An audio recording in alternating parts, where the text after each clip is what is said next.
Wow, what a journey the last 12 months from making the decision to buy the boat and going through the process of ownership, traveling from Tucson to New York and back, and everywhere in between. It's been an unbelievable year, and I have nothing but thanks for my family and friends that made this happen. It was an absolutely epic year, and 2019 only plans to be better.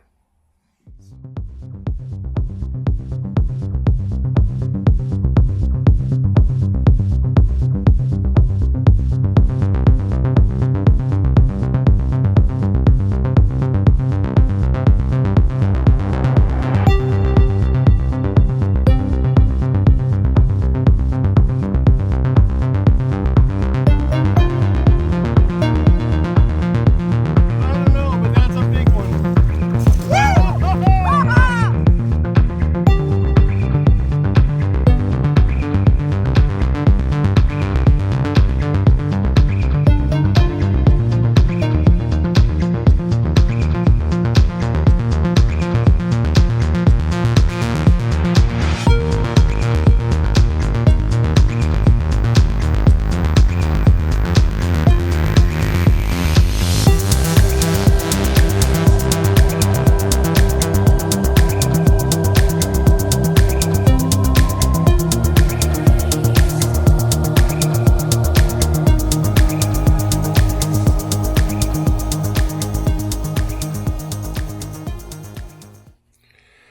Happy New Year, everybody. Welcome back. It's Mark. Well, the Bass Tracker Classic. Get right to it. Is it worth it? Absolutely. 10,995, I think, is the asking for it. It's 1,000 more than the Heritage was. It's got 50 horsepower more. Other than that, it's the same boat. Yeah, it's still a bargain. You're still going to pay 2,500 more than that to get into a Pro 170 ish. Don't quote me on that, but I think I'm pretty close. One thing, well, a couple things. The Classic does not come with the Dowco cover. That cover is worth every penny of whatever they say it's worth. I think they put a value near $600 on it. It's worth it. And the $400 gift card. 400 bucks is still 400 bucks. The Heritage was a better deal by $2,000 in my opinion. As far as the boat goes, you can't go wrong for 11 grand. 10 grand it was a smoking deal. 11 grand it's a great deal. The deal is you got to move fast. If you want to get your boat before summer, I would order right now. And anybody that ordered a Heritage in February and March can attest to that. I think a lot of people that ordered the Heritage didn't get their boat until their lakes were already frozen over in some places. So, ouch. At any rate, yeah, I wouldn't hesitate if you're on the fence about whether or not to get one. I think it's well worth it. Bass Pro Shops doesn't hook me up for saying these things. For what it's worth, I think it's a bargain. Will the 50 horsepower make the boat go faster? I don't know.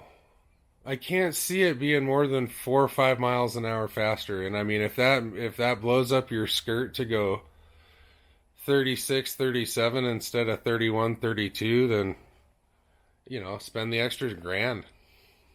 It is what it is. At the end of the day, it's a small fishing boat. It wasn't meant to haul ass. It was meant to get from point A to point B in a reasonable fashion.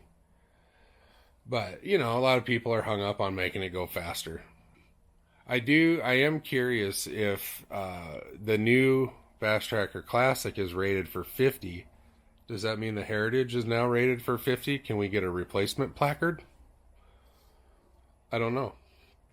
The Bass Tracker Classic does have a very conservative graphics package, pretty in line with the rest of the Tracker boats. It's cool. Do I like the gray? Yeah. Do I wish mine was gray? I don't know. The brown's kind of worn on me. I'm cool with it. The only upgrade that I think they could have done that really would have made sense was to extend the casting deck and put in a different live well. Something that's more in the Pro 170 realm. The trolling motor is the same. Is it underpowered? No, it's not underpowered. If it gets windy, it is. A lot of people have upgraded their trolling motors. I'm going to, just a matter of when. It seems too that they've alleviated the hubcap issue by putting a different style rim on. Kudos to Tracker for doing that. I don't know. I really don't have an issue with the way it is. The hubcaps are still, the second set are still in the plastic. Collectible? Probably not. I don't think it's worth it to see him fly off and roll down the highway or drop into the lake at the ramp. It's for you Bass Tracker Classic owners, you won't know what I'm talking about, and that's a good thing. You know, there's some things that on the Tracker Classic that, you know, just like the Heritage folks, you know, you're going to want to upgrade. The tie downs on the back are kind of a pain in the ass. You're going to want a ratchet style. Any ratchet style is better than what it comes with. It's a bummer they didn't put the VersaTrack in this boat. Even though their literature claims that all models have the VersaTrack, it doesn't. But, you know, the fact that it doesn't's not a showstopper. It's all that means is you can't use quarter 20 hardware to mount crap to the side of your boat. You can find other ways. It's not that big a deal. People were doing it for decades before the VersaTrack came around. I will be building a casting deck on this boat and documenting it. I think a lot of people, there's been people that have done it. I'm going to do mine a little differently. I have yet to see anybody do it the way I'm going to do it. Is it better? I don't know.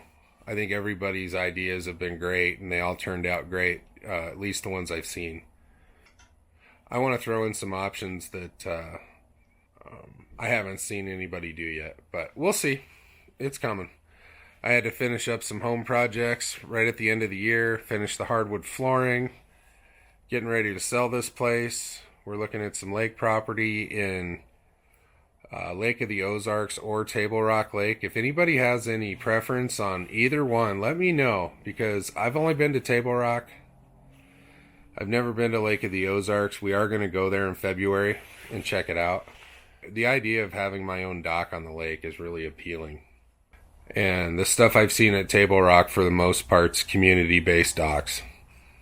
So, anyway, Happy New Year. Thanks again for watching. We'll see you next time. Good night.